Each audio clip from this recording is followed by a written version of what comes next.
নাও দাদা, নাও নাও নাও, মারা লাগো না, নাও। ও কি মা কি করছে? মারা মারো। নমস্কার বন্ধুরা, শুভ সকাল। আমি শুক্লার ফ্যামিলিতে জানাই তোমাদের অনেক অনেক স্বাগত।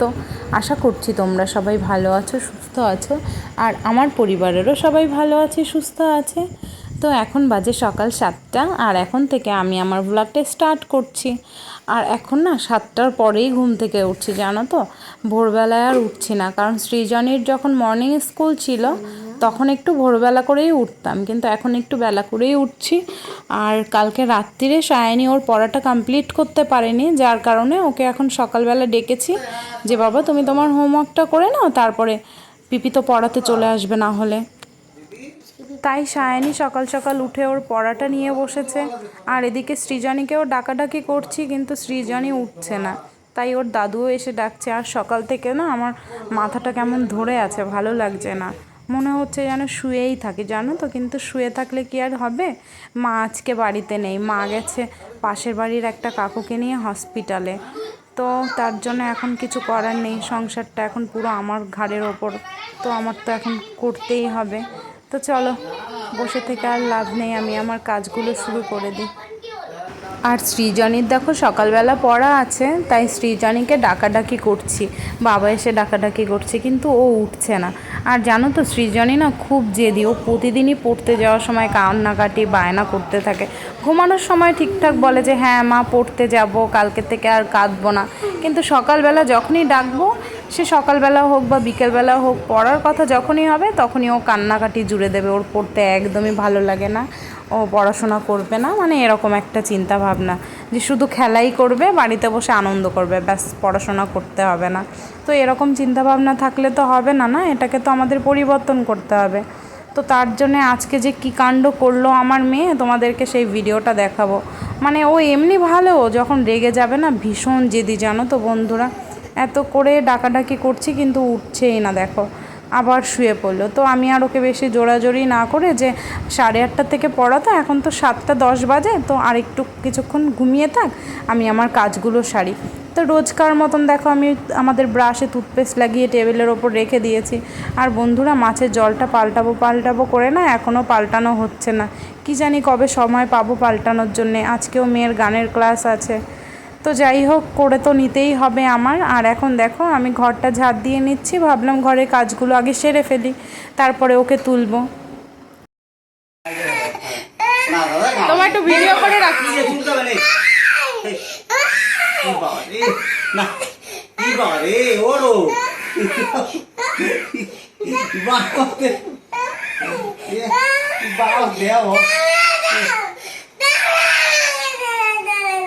না, তোমাকে ছেড়ে যাবো না।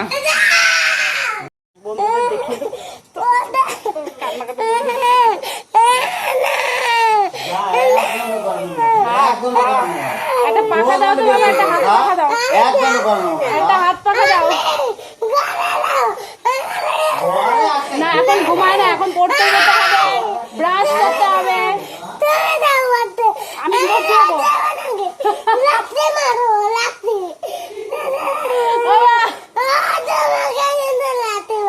বলে কি তুমি যাও পড়তে, আমি কি রোজ যাবো না? ভগবান,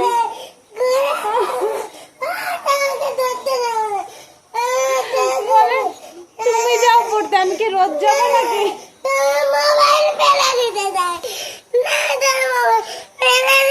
না না, আমার মোবাইল ফেলে দিও না তুমি।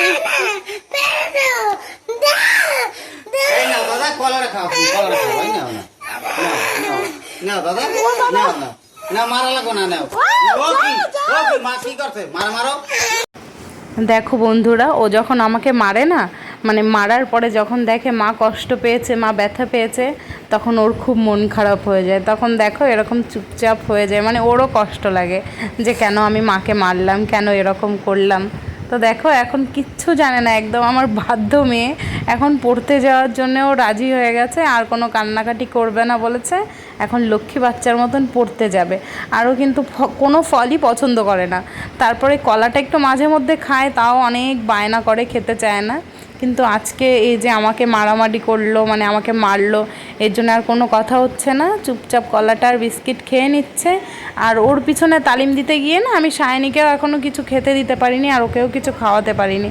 তাই ভাবলাম বিস্কিট আর কলা খাইয়েই পাঠিয়ে দিই পড়তে। বলে আমি আর কাঁদবো না পড়তে যাওয়ার সময়, বলে মাকেও মারবো না। প্রমিস করছো তো সত্যি? বলে আমি পড়তে যাচ্ছি গুড গার্লের মতন।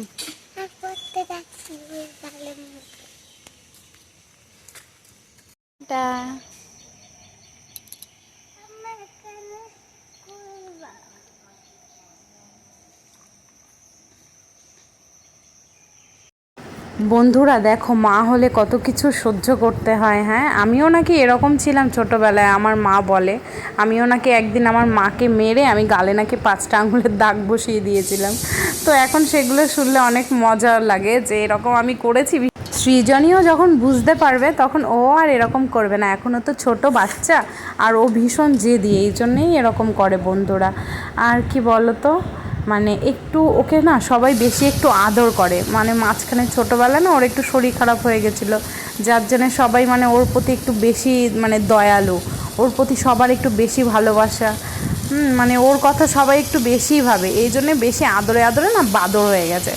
তো যাই হোক বন্ধুরা, তো চলো দেখো আমি রান্নাঘরে চলে এসেছি, আর প্রেসারে করে বসিয়েছি আলু সেদ্ধ ভাত, আর একটু ফুলকপি ভেজে নিচ্ছি। এই ফুলকপিটা না তোমাদের তো দেখিয়েছিলাম, বাবা এনেছিল বাজার থেকে, মনে ছিল না। তো আজকে দেখলাম এটা রয়েছে, তাই একটু আদা থেতো করে ভেজে নিলাম। আর বন্ধুরা সায়নী কিন্তু ফুলকপি ভাজা দিয়ে ভাত খেয়ে খুব প্রশংসা করেছে, বলেছে মা এত সুন্দর কি করে হলো ফুলকপি ভাজাটা। সকালে খাওয়া দাওয়ার পরে তো আর তোমাদের সাথে কথা বলতে পারিনি। এখন চলে এসেছি আমি রান্নাঘরে, রান্না বসানো হয়ে গেছে। দুপুরে আজকে আর তেমন কিছু করব না, নর্মাল মুসুরির ডাল করব পেঁয়াজ দিয়ে আর পেঁপে দিয়ে, আর উচ্ছে ভাজা করছি। আর সৃজনী দেখো বাইরে রোদ্দুরের মধ্যে খেলা করছে। সৃজ ওদের ওই সাইডে চলে গেছে। আর দেখো বাবা এই সবে খেলো, দেখো আমি ঘেমে পুরো ঝোল হয়ে যাচ্ছি। সকালে বাবা খায়নি, ভাত বেড়ে রেখেছি, এই সবে খেয়ে গেল। আর এদিকে দেখো ভাত এখনো হয়নি, হয়ে যাবে এক্ষুনি। আর ডালটা সবে বসালাম, এদিকে উচ্ছে ভাজা করে রেখেছি, আর এই যে পেঁপে কেটে রেখেছি, এই পেঁপেটা দেবো ডালের মধ্যে। তো চলো রান্নাটা হোক, তারপরে আবার তোমাদের সাথে কথা বলছি। গরমে আর মানে আর আমার কাছে তো সেলফি স্ট্যান্ডও নেই যে সেটা দিয়ে আমি ফোনটা ধরবো, আমার হাত দিয়েই এভাবে তোমাদের সাথে কথা বলছি। তো অনেক কষ্ট হচ্ছে গরমে। চলো তোমাদের সাথে পরে কথা বলছি, রান্নাটা করে নিই আগে। দেখো বন্ধুগণ, আজকে ডাল না, আজকে আমি ডালের জল খাওয়াবো সবাইকে। সবাই পাতলা ডাল পছন্দ করে আমাদের বাড়ির, তার জন্য আজকে ডাল না ডালের জল খাওয়াবো। দেখো ডালের পরিমাণ খুবই অল্প, কিন্তু জলের পরিমাণ বেশি। তো সায়নী এরকম ডাল পছন্দ করে, ওর দাদুও, সবাই এরকম পাতলা ডাল পছন্দ করে, তার জন্য আজকে পাতলা ডালই করে দিলাম। কেমন হয়েছে তোমরা বলো কমেন্ট করে ডালটা। বন্ধুরা রান্না বান্না করার পরে না আমার আর ভালো লাগছিল না, তাই আমি ঘরে চলে গেছিলাম একটু ফ্যানের নিচে বসতে। তো আমি কিছুক্ষণ বসতেই মা চলে এলো বাড়িতে, মা চান করে এলো, তারপরে আমরা খেয়ে নিলাম একসঙ্গে। তো সেগুলো আর তোমাদেরকে দেখাতে পারলাম না। তো খাওয়া দাওয়া হয়ে গেছে, তারপর আমি থালা বাসনগুলো ধুতে কলপাড়ে নিয়ে গেছিলাম। আর আমাদের কলপাড়টা না একটু পেছনের দিকে, যার জন্যে অনেকটা সময় লাগে বাসনগুলো কলপাড়ের থেকে নিয়ে আসতে বা নিয়ে যেতে। এই দেখো আমি এখানে দুবার করে বাসনগুলো নিয়ে এসেছি। কলপাড়টা একটু উল্টো দিকে হওয়ার কারণে না আমাদের অনেকটাই কষ্ট হয়, কিন্তু যাই হোক কিছু করার নেই, আমাদের করতেই হবে। তো বাসনগুলো আমি ধুয়ে নিয়ে এলাম। জুতো নিয়ে আসো, জুতো নিয়ে আসো, চলো গানের স্কুলে যাবো, রেডি হও।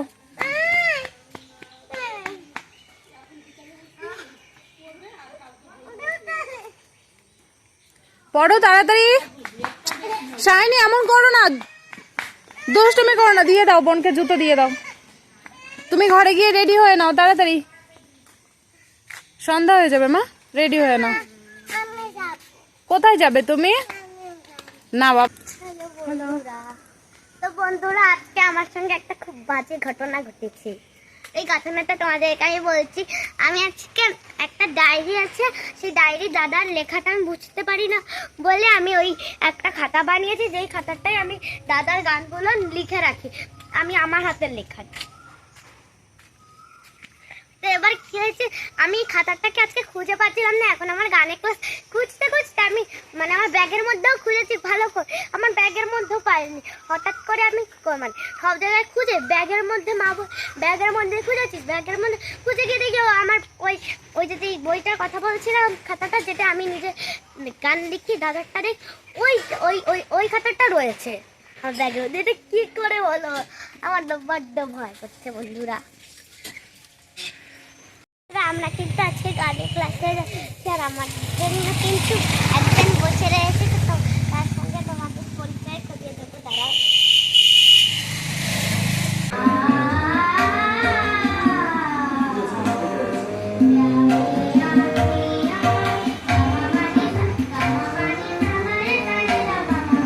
আর বন্ধুরা আজকেরা না আমাদের সঙ্গে বাজারে গেছিলো আমার মা, মানে সায়নীর দিদন।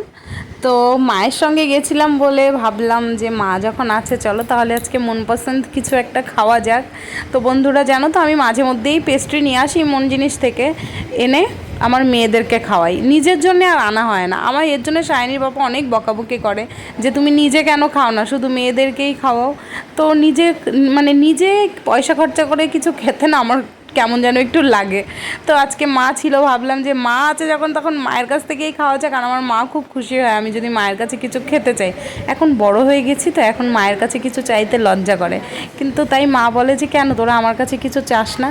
তো আজকে দেখো মা নিয়ে গেছিলো, তো মায়ের কাছ থেকে এটা খেলাম। তোরা দেখো এই সবেই বাড়িতে ঢুকলাম, আর আজকে একটা সেলফি স্টিক নিয়ে এসেছি, সেটা দিয়েই এখন ভিডিও বানাচ্ছি। তো সায়নী এখন চেঞ্জ করছে, আর খাবার নিয়ে এসেছি ওদের জন্য, মোমো নিয়ে এসেছি, আলুর চপ নিয়ে এসেছি। সায়নী অনেকদিন ধরে বলছিল যে আলুর চপ খাওয়াও, আমাকে আলুর চপ খাও। তো ফাইনালি আজকে নিয়ে এসেছি, ওরা খাবে। তো সৃজনী দেখলাম এসে ঘুমোচ্ছে, আমি আর সায়নী এখন চেঞ্জ করে নিলাম। চলো ওর কাছে যাই, ওকে তুলি ঘুম থেকে।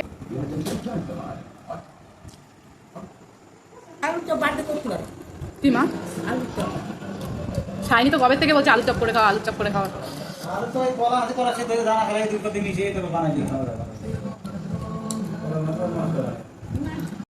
আমি কি একটা খাবো? খাও। তোমার কম পড়ে যাবে না তাহলে? তোমার কম পড়বে না? তুমি যে আমাকে মারলে সকালে, এত সকালে যে আমাকে এত মারলে, তোমার একটুও মায়া হয়নি মায়ের জন্যে? একটু কষ্ট হয়নি মামা? ও মামা পাত্তাই দিচ্ছে না মামা। তো বন্ধুরা খাওয়া দাওয়া করে রান্নাঘর থেকে ঘরে এলাম, সবারই খাওয়া দাওয়া হয়ে গেছে। সায়নী সৃজনী ওরাও খেয়ে নিয়েছে, ওরা নিজেরা একা একা খেয়েছে হাত দিয়ে। তো আর সায়নী এখন দেখো একটু পড়তে বসেছে। অনেকটা টাইম তো তোমাদের সাথে কথা বললাম, তো আজকে ভিডিওটা অনেকটাই বড় হয়েছে, আর বড় করব না। তো দেখো সায়নী পড়তে বসেছে। মাম্মা বলো বন্ধুদেরকে কিছু। তো এখন আর কিছু বলবে না বন্ধুরা, তো এখন বই পড়ুক। আর এই ভিডিওটা আজকে এখানেই শেষ করছি। তোমরা প্লিজ আমার ভিডিওটা দেখে যদি ভালো লাগে একটা লাইক করো, একটা শেয়ার করো, কমেন্ট করে বলো কেমন লাগছে ভিডিওটা, তাহলে আমি বুঝতে পারবো। তো চলো আজকের ভিডিওটা এই পর্যন্তই রাখছি, দেখা হচ্ছে একটা নতুন ভিডিওতে। ততক্ষণ তোমরা ভালো থেকো, সুস্থ থাকো, আর আমার পাশে থেকো, আমাকে সাপোর্ট করো।